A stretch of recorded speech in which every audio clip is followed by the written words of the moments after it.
Ir-Red Dwarf Honeybee għandha lewn oranġo u tagħmel il-bejt tagħha fuq barra l-aktar fis-siġar.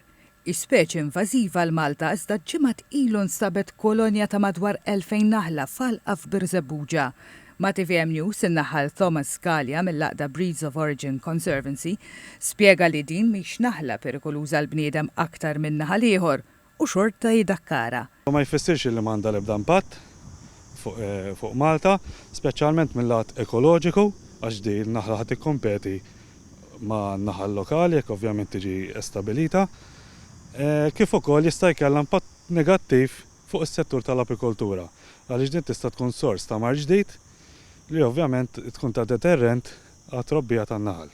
Għalli meta nstabet din il-kolonja ma nstabetx reġina u lanqas traċċi ta' rġejjen ġodda. Biex il-kolonja ġiet ta' dak il-kobor inbniet ix-xhieda u kien hemm anke drones, ir-reġina xi darba hemmhekk kienet. Ġol kolonja, ġifieri il-fatt li r-reġina ma nstabitx jista' jkun jew li diġà forħot, għalhekk kedna after swarm, imma peress li ma sibniex queen cells mhix ċerta jekk il-kolonja laħqitx forħot jew le.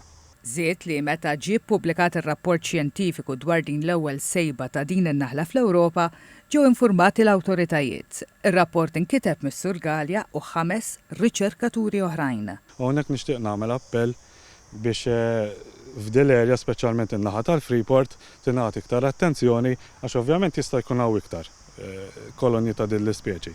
Kif ukoll anke jista' jkun hawn speċi oħrajn li forsi għadna ma sabnihomx jistgħu jkunu detriment għall-ispeċi lokali. L-appell jibqa' wieħed li min jiltaqa' ma' speċi invażivi għandu jsir rapport lill-Awtorità tal-Ambjent jew lid-Dipartiment tal-Agrikoltura.